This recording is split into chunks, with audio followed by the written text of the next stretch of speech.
Assalamualaikum and a very good morning to our lecturer, Associates Prof, Madam FAIRUZ and my fellow friends.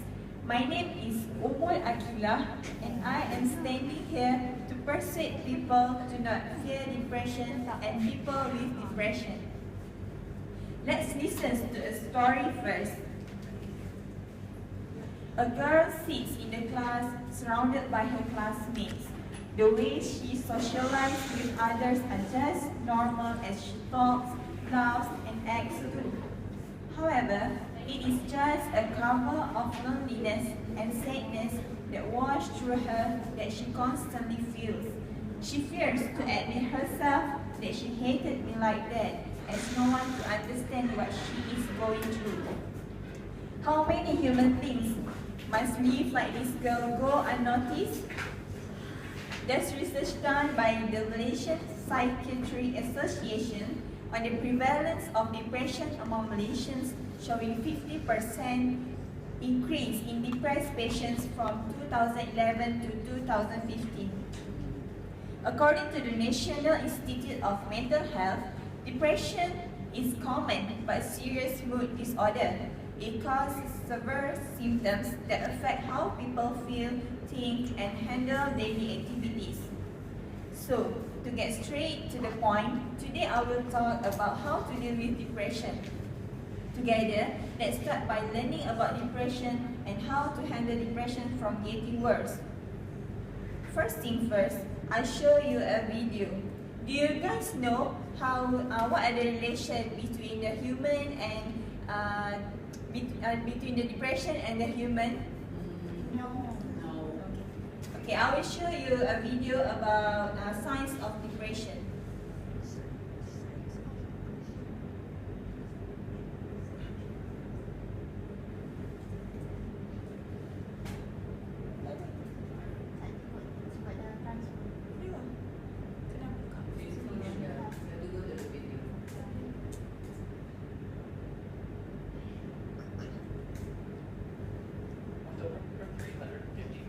Affected by depression worldwide, it's no doubt an incredibly real and serious issue. But what exactly is going on inside of a depressed person?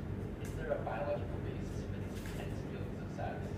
In the past, depression was often described as simply a chemical imbalance in the brain. Specifically, scientists believe that a lack of the neurotransmitter serotonin was to blame, which is often referred to as the feel-good chemical. However, the only real evidence for this was that when some depressed people were prescribed drugs which increased serotonin levels, it helped alleviate their symptoms. But while chemicals most certainly are involved, this view doesn't really capture just how complex depression is. In recent years, scientists began to notice that the brain cell growth and connections may actually play a larger role. When we look at the brain of a depressed person, studies show that the hippocampus tends to be much smaller than average. Other areas of the brain are also physically affected, but this region in particular controls memory and emotion.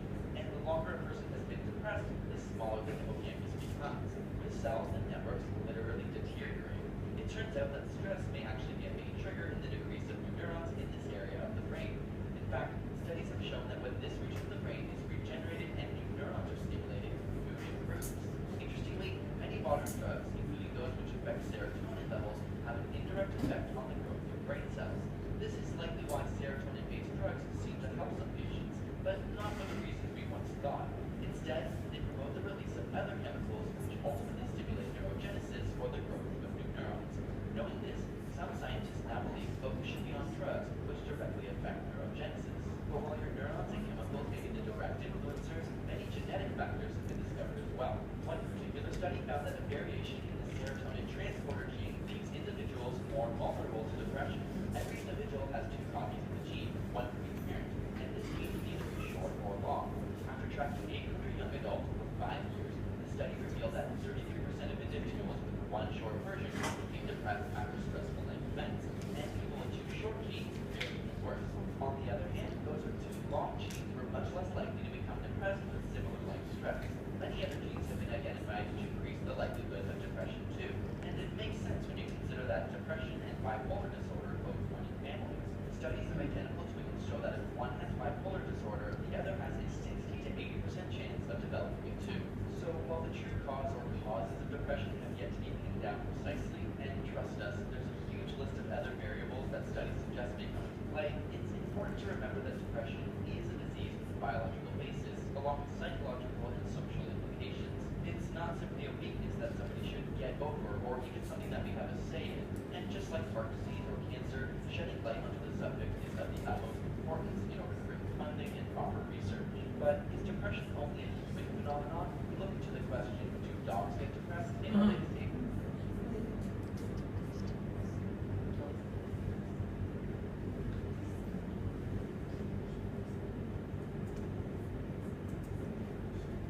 Okay.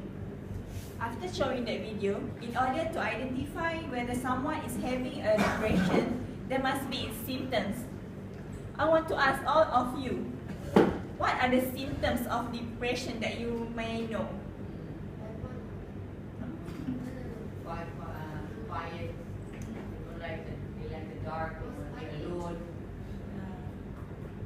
What else? Okay, never mind.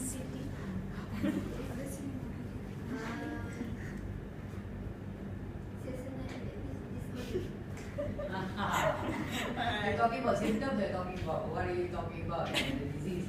Okay.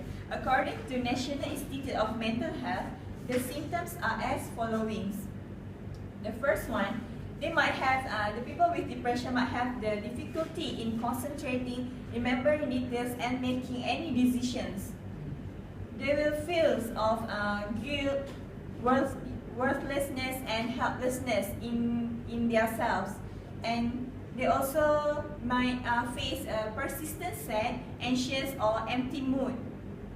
And their appetite or weight also might have changed, that it will get decreased.